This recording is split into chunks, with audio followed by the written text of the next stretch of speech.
I never thought I'd be telling this story. 22 years of marriage, and here I am, Jack Turner, sitting in the house I built with my own hands, trying to make sense of how it all fell apart. But maybe I should start at the beginning, back when Melissa and I were just two kids trying to make it in this world. We met at Murphy's Diner on Route 47, the kind of place where the coffee's always hot and the pie's always yesterday's. She was working the night shift. Her business textbook spread across the back counter between orders. I'd come in after pulling a 14-hour day laying foundation for the new shopping center. My hands were cracked and bleeding despite the work gloves, and she noticed.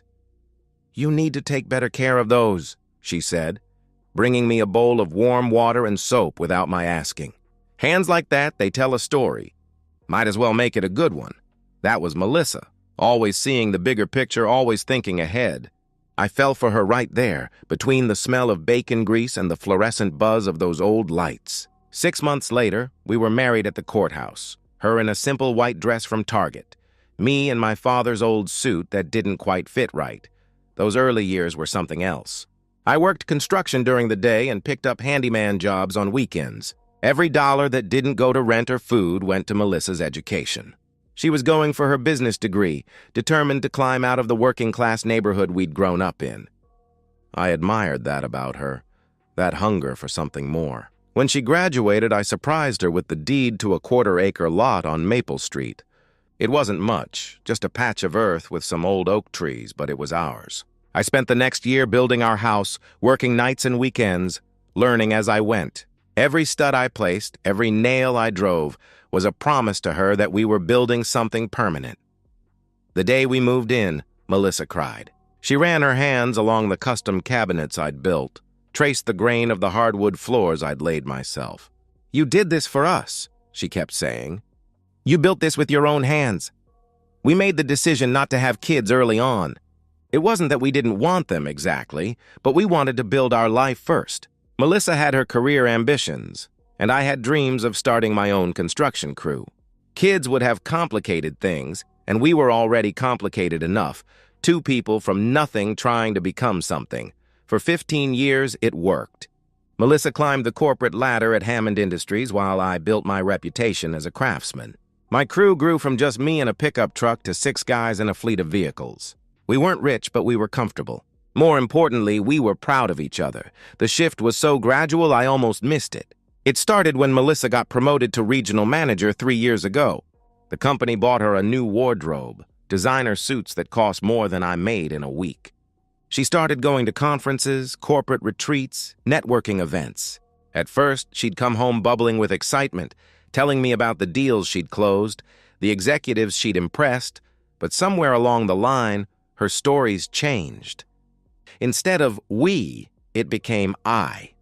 Instead of coming home excited, she'd come home exhausted, pouring herself wine before even taking off her heels. She started correcting my grammar at dinner, suggesting I read books on professional development. When the Johnsons next door complimented the deck I'd built them, Melissa would smile tightly and change the subject. "Maybe you should update your wardrobe," she suggested one night, going through my closet with a critical eye. "You never know when we might need to attend a company function." That should have been my first real warning sign. In 20 years, she'd never cared what I wore. But I wrote it off as stress from her position. Then came the invitation to Hammond Industries' annual gala. She mentioned it casually over breakfast, almost as an afterthought while scrolling through her phone. "The company gala is next month. Spouses are welcome to attend." The way she said it, welcome to attend, like I was some optional accessory. "Of course I'll be there," I replied, spreading jam on my toast. She looked up from her phone, something unreadable in her expression. "You don't have to come if you're not comfortable. I know these events aren't really your thing." My wife's big company party? "I'll be there," I assured her. She went shopping the next day and came back with a suit for me. $800, no discussion, no asking my size or preference. I should have recognized the warning signs when she bought me that suit without asking what I wanted. But I was still foolish enough to believe she wanted me there. The suit Melissa bought me cost $800. I know because I saw the receipt she'd tried to hide in her purse. $800 for something I'd wear once, maybe twice. The fabric felt foreign against my skin, too smooth, too perfect. My hands, calloused from years of honest work, kept catching on the delicate material. "Stop fidgeting," Melissa said, adjusting my tie for the third time. She stepped back, examining me like I was one of her quarterly reports. "And remember, when people ask what you do, say you run a construction firm. Not that you're a contractor." "Same thing, isn't it?" I asked. She gave me that look, the one that had been appearing more frequently. Part pity, part frustration. "It's about presentation, Jack. These people, they respond to certain language." The Grand Meridian Hotel stood like a glass monument to excess in the heart of downtown. Valet parking, red carpet, the whole production. I watched Melissa transform the moment we stepped through those doors. Her posture straightened, her smile became something practiced and gleaming. Even her voice changed, dropping into a lower, more authoritative register. "Melissa, you look absolutely stunning. A woman in a dress that probably cost more than my truck rushed over, air-kissing my wife's cheeks. Catherine, you remember my husband Jack," Melissa said. The pause before husband was barely noticeable, but I caught it. Catherine's eyes swept over me, her smile freezing slightly. "Of course. You're in construction, right?" "He runs his own firm," Melissa interjected before I could answer. "Blue-collar entrepreneurship. It's quite charming, really. Charming. Like I was some exotic pet she'd brought to show and tell."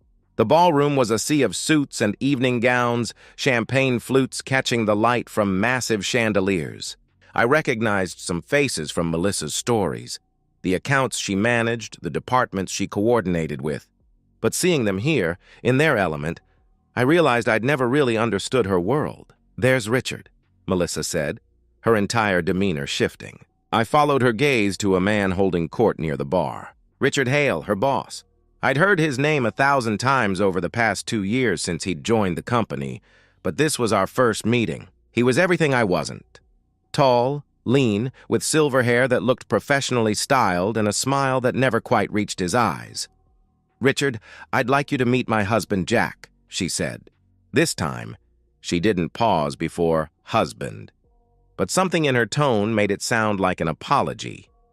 Richard's handshake was firm but brief, his attention already shifting back to Melissa. "The famous Jack. Melissa's told us so much about you. Construction, right? Good, honest work. The backbone of America," he said with a tone that dripped condescension. "That's right," I replied, keeping my voice level. "I build things that last." "How refreshing," he responded, already turning back to Melissa. "Someone who works with their hands." Throughout the evening, I endured variations of the same theme. "Must be nice not to deal with corporate politics," one executive mused. "I bet you don't take your work home with you," another added with a knowing smile. But what killed me wasn't their dismissal. I'd dealt with that before. It was watching Melissa not only allow it but participate in it. She laughed at their jokes about real men and simple pleasures.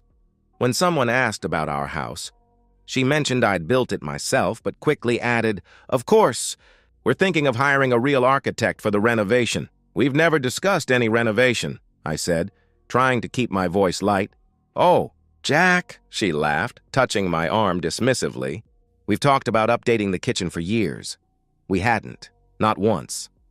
I watched her with Richard, noting things I'd been too blind to see before. How she knew he preferred Macallan 18 to Glenlivet. How she laughed at his stories before the punchline, already knowing them by heart. How her hand lingered on his arm when making a point. How she positioned herself always within his line of sight, even when talking to others. "Your wife is quite the asset," a man named Isaac told me during dinner. "Richard says he doesn't know what he'd do without her." "I bet he doesn't," I replied, watching them across the room. Melissa was whispering something in Richard's ear, her hand on his shoulder. He threw his head back, laughing, his hand briefly touching her waist. "They make a good team," Isaac continued, oblivious to my tone. "Some partnerships just work, you know." Chemistry. The evening dragged on. Awards were given, speeches made, deals celebrated. I stood on the periphery, a ghost at my own wife's party, watching her navigate this world with an ease that made our life together seem like a rough draft she'd finally edited out. During the CEO's speech about corporate family and valued partnerships, I noticed Melissa and Richard had disappeared. I found them on the terrace, heads close together over his phone, her finger pointing at something on the screen. Innocent enough except for the way she was pressed against his side, the way his arm draped around her waist with casual ownership. "There you are," I said, stepping onto the terrace. They didn't jump apart. That would have been too obvious. Instead, Melissa slowly shifted away, her movement deliberate and controlled. "Jack, we were just reviewing the Alexander projection," she explained. "On a Saturday night?" "At a party?" I asked. "Big deals don't wait for business hours," Richard said smoothly. "Your wife understands that. She's got killer instincts." "Among other things, I'm sure," I replied. Richard's smile tightened. "I think I hear them calling for the raffle inside," he said, touching Melissa's elbow. "Shall we?" They walked past me, Melissa avoiding my eyes. I needed air, needed space to process what my wife had become. I never imagined what I'd see when I looked back through those windows would destroy everything I thought I knew about my marriage. The terrace air was cool against my flushed face. Below, the city sprawled in neat grids of light, organized and predictable, everything my life no longer was. I stood there for maybe 5 minutes, trying to reconcile the woman inside with the girl who'd bandaged my hands all those years ago at Murphy's Diner. The music had shifted to something slower, romantic. Through the floor-to-ceiling windows, I could see the dance floor filling with couples. That's when I spotted them, Melissa and Richard, moving toward the center of the floor like they owned it. At first, I tried to rationalize it. Of course she'd dance with her boss. It was corporate politics, keeping the higher-ups happy. I'd watched her play these games before, though never quite like this. Richard's hand rested on the small of her back, perfectly appropriate. Melissa's hand on his shoulder, nothing wrong there, but then I really watched them. The way their bodies moved in perfect synchronization, like they'd done this before, many times before. The way she looked up at him, her face showing an expression I hadn't seen in years. Genuine joy, unguarded attraction.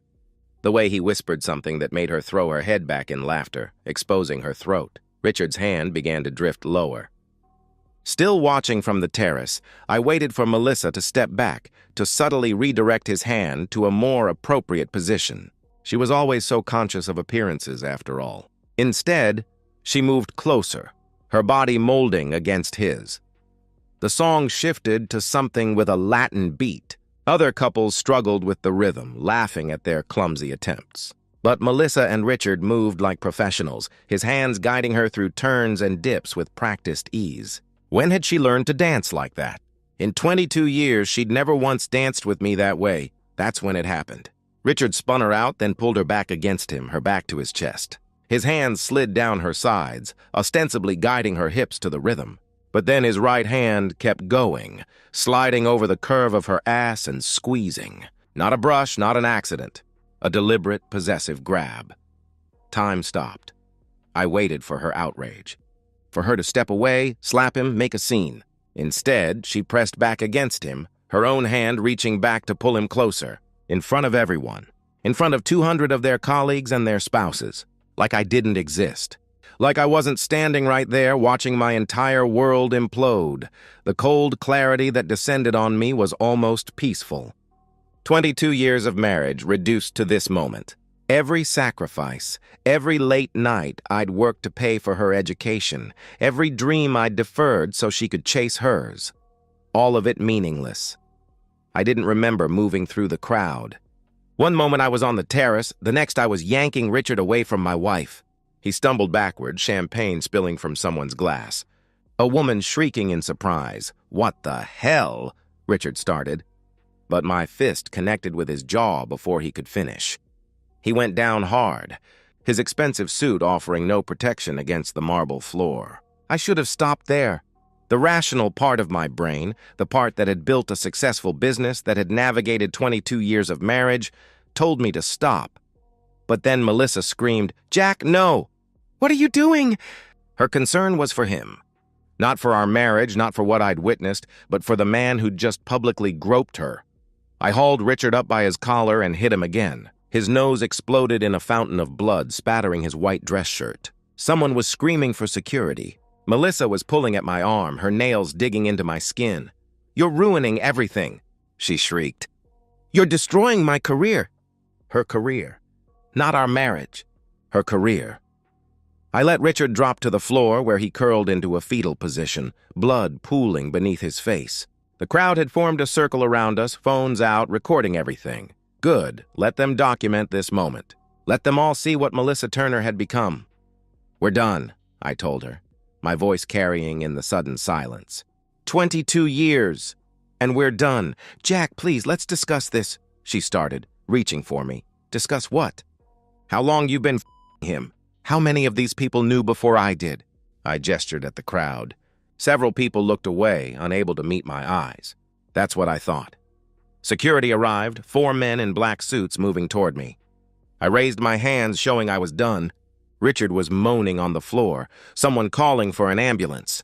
Melissa stood there in her designer dress, a tear in the fabric where she'd caught it trying to pull me away, her carefully styled hair in disarray, her lipstick smeared. "Sir, we need you to leave," the head of security said. "Already going," I replied, straightening my $800 suit jacket. I turned to Melissa one last time. "Find your own way home. Maybe Richard can give you a ride when he gets out of the hospital." The last thing I saw as the elevator doors closed was my wife kneeling beside her boss, using cocktail napkins to stop the bleeding, while 200 of Dallas's corporate elite watched and whispered. I left her there with her broken boss and her shattered reputation, but that was just the beginning of what she was about to lose. The locksmith arrived at 11 p.m., an hour after I got home. Tony Garza, one of my subcontractors, didn't ask questions when I called. That's the thing about blue-collar relationships. We show up for each other, no explanations needed. "All of them?" he asked, looking at the doors. "Every lock. Front, back, garage. And install the security bolts I've been putting off," I instructed. While Tony worked, I methodically went through the house, documenting everything with my phone. Our joint bank accounts, investment statements, the house deed, insurance policies, 22 years of financial entanglement spread across the dining room table I'd built for our 5th anniversary. At midnight, I called Henry Carter, an attorney I'd met through a construction arbitration case. Henry had mentioned once that he handled divorces too. "The ugly ones," he'd said with a grim smile. "Jack? It's late. Everything okay?" He answered on the 3rd ring. "I need a divorce attorney. Tonight, if possible." "I'll pay emergency rates," I said. There was a pause. "How bad?" he asked. "Public infidelity. 200 witnesses. Her boss is probably in the ER with a broken nose," I explained. "I'll be at my office in 30 minutes," he replied without hesitation. By the time Melissa arrived home at 2:47 a.m., I was prepared. I watched through the security camera as she tried her key, confusion turning to rage as she realized it didn't work. The pounding started immediately. "Jack, open this door right now! This is my house too!" she yelled through the door. I opened the door but didn't unlock the security chain. She stood there, mascara streaked, her designer dress still torn, blood, Richard's blood staining the fabric. "Let me in," she said, her voice shifting from demanding to pleading. "We need to talk. We can talk through the chain." "How long?" I asked. "What?" she responded, confused. "How long have you been intimate with him?" I clarified. She straightened, the corporate executive returning. "It's not what you think. That dance, it didn't mean anything. Richard had too much to drink," she started. "Stop," I interrupted, pulling out my phone and showing her the video someone had already posted online. It has 30,000 views already. The caption says, "CEO gropes employee at company gala while her husband watches. Want to try again?" Her face crumbled. "Jack, please. You don't understand how things work in my world. These relationships, they're complicated," she pleaded. "No, they're not. You're married. He grabbed your ass. You liked it. Pretty simple," I countered. "That's just how business works at this level." "You wouldn't understand," she protested. "You're right. I don't understand how spreading your legs for your boss is a business strategy," I shot back. The slap she tried to deliver was blocked by the door chain. "How dare you? After everything I've done for us, for our future," she raged. "What future? The one where you leave me for him once his divorce is final." "Oh, did you think I didn't know about his divorce? You talk in your sleep, Melissa. Richard says this. Richard thinks that. I've been listening to you dream about him for months, I revealed. She shifted tactics, tears flowing freely now. 22 years, Jack. Doesn't that mean anything? She sobbed. It meant everything to me. But apparently it was just your rough draft. I saw the revision tonight. The one where you're the corporate queen and I'm the embarrassing first husband you had to tolerate, I replied coldly. I'll take half of everything, she threatened, the tears stopping as quickly as they'd started. The house, your business, all of it. Actually, you won't, I informed her, holding up the folder Henry had prepared. Texas is an at-fault divorce state. Adultery affects the settlement. And that prenup you signed? The one you said we'd never need? It's ironclad. You get what you brought into the marriage, which was student debt I paid off, and a minimal settlement. You've already seen a lawyer? It's been 3 hours, she exclaimed in disbelief. Amazing what you can accomplish when you're properly motivated. Henry Carter, by the way. You might recognize the name. He handled the Costello divorce. Remember? The one where the cheating spouse got nothing? I said. Her phone buzzed. She looked at it, her face paling. I've been suspended pending investigation, she whispered. That was fast. I guess having intimacy with the boss is still frowned upon, even in your sophisticated world, I observed. You've ruined me, she said quietly. No, Melissa, you ruined yourself. I just pulled back the curtain. Your things will be packed in boxes in the garage tomorrow. Pick them up between 9 and noon. I won't be here, I stated firmly. Where am I supposed to go tonight? She asked desperately. Not my problem. Maybe Richard has a couch you can use. Oh, wait. He's probably still in the hospital, I replied, closing the door. I closed the door on her protests, on 22 years of marriage, on the woman I'd once loved more than anything. Through the window, I watched her call someone, her sister probably, and wait for a ride. Melissa thought she could threaten me with lawyers and settlements. She had no idea I'd already spoken to the best divorce attorney in the city, and he was very interested in our case. Henry Carter's office occupied the top floor of a building I'd helped construct 10 years ago. Funny how life circles back. He poured me coffee from a French press while laying out documents across his conference table. The video went viral, he said, turning his laptop toward me. Local news picked it up. Corporate scandal at Hammond Industries Gala. Your wife is famous. Ex-wife, I corrected, soon enough. Here's what we have.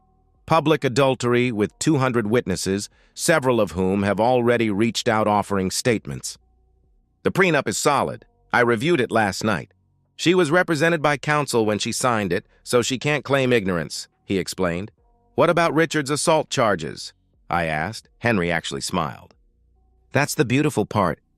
I made some calls. Richard Hale has a history. 3 different women have filed HR complaints against him over the past 5 years, all buried with settlements and NDAs. But NDAs don't apply to criminal proceedings. If he pushes assault charges, we counter with assault. You were defending your wife from unwanted advances, he said. She wanted them, I pointed out. He doesn't know you know that. Besides, the video shows him groping her first. You reacted as any reasonable husband would, Henry countered. My phone buzzed. A text from Melissa. They fired me. Are you happy now? Henry read it over my shoulder. Actually, that helps us. She can't claim financial hardship in the divorce if she was terminated for cause. Document everything, he advised. Over the next 3 weeks, the dominoes fell in sequence. Hammond Industries, facing a PR nightmare, conducted a thorough investigation. They discovered Richard had been using company funds for business dinners with Melissa at hotels. The forensic accountant they hired found a pattern going back 18 months. 18 months of lies. Richard's assault charges were dropped after his lawyer saw our evidence and understood the countersuit we'd file. His wife, soon-to-be ex-wife, reached out to me through Henry, offering her own testimony about finding receipts for jewelry that she never received. We compared dates. Every conference Melissa attended in the last year and a half aligned with purchases Richard made. The divorce proceedings were almost anticlimactic. Melissa showed up with a lawyer she could barely afford, trying to argue that the prenup shouldn't apply because she'd contributed to building the business. Henry destroyed that argument with a simple question. Can you show any direct investment, labor or documented contribution to Turner Construction? She couldn't, because there wasn't any. While I was building our life with my hands, she was building her career on her back. The judge awarded me the house and my business intact. Melissa received $30,000, essentially the statutory minimum in Texas for a marriage of our length when adultery is proven. She had 30 days to vacate the house. "This isn't fair," she said after the ruling. 22 years and I get nothing? You got an education I paid for, I reminded her. You got a career I supported. You got a house to live in that I built. What you didn't get was Richard, because he's too busy trying to save his own ass to care about yours. The real satisfaction came from unexpected sources. 3 of Melissa's former colleagues reached out to apologize for the gala night. We knew something was going on, one admitted over coffee. We should have said something. Not your responsibility, I told him. Hammond Industries implemented new workplace relationship policies, specifically citing the recent incident as a catalyst for change.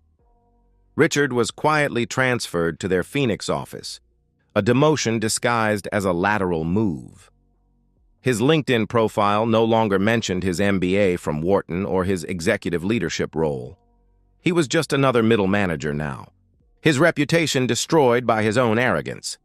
Melissa applied to dozens of companies, but the story had spread too far. HR departments Googled candidates now, and her name brought up the video, the scandal, the investigation findings.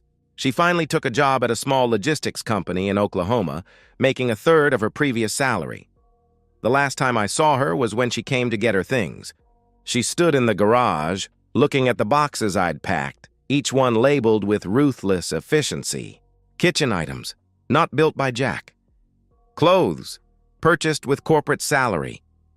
Petty? Maybe. Satisfying? Absolutely. I loved you, she said quietly. You loved the idea of leaving me behind, I corrected. You just wanted to secure the replacement first. She loaded her car in silence.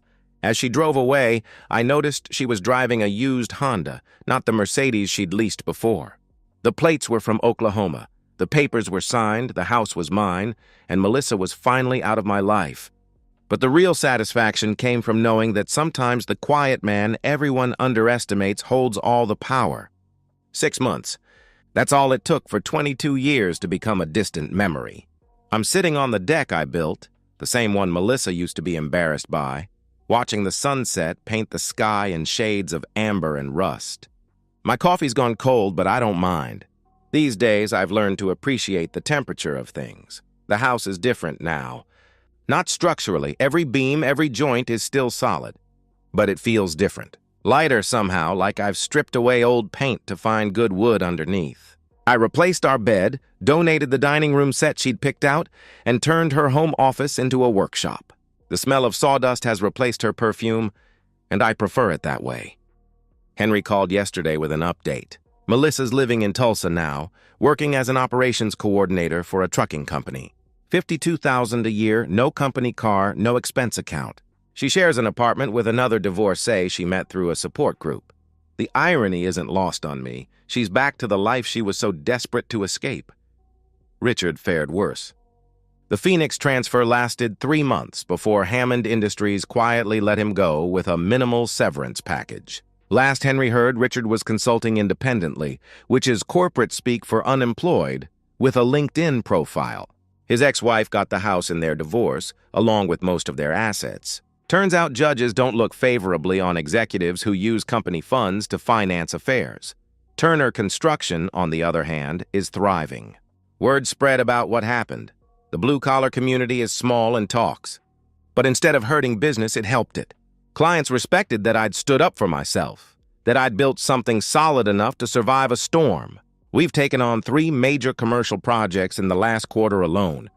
Last month, I hired 2 new crews and promoted Tony Garza to foreman. You sure about this? He'd asked when I offered him the position. I don't have a degree. Neither do I reminded him. But we've got something better. We know how to build things that last. I've been seeing someone new. Sarah owns the lumber yard where I buy materials. She's nothing like Melissa. Doesn't care about corporate ladders or designer clothes. She wears steel-toed boots to dinner and has sawdust in her hair more often than not. When I told her about building this house, she asked to see the plans I'd drawn up, genuinely interested in the joinery techniques I'd used. "You built this yourself?" she'd asked, running her hands along the crown molding in the living room. "Every inch," I confirmed.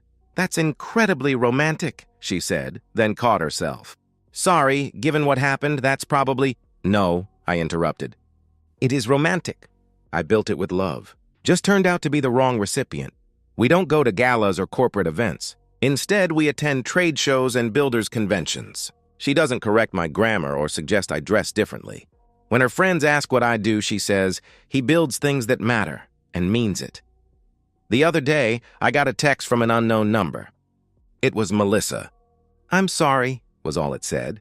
I didn't respond. Not out of anger, that's long gone, but because there was nothing to say. She'd chosen her path, I'd chosen mine. The difference was I'd built mine on solid foundation while she'd built hers on sand. Looking back, I understand what happened. Melissa wasn't evil, just lost. She'd confused climbing with growing, advancement with achievement. She'd seen my contentment as complacency, my satisfaction as settling. In trying to become something more, she'd become something less.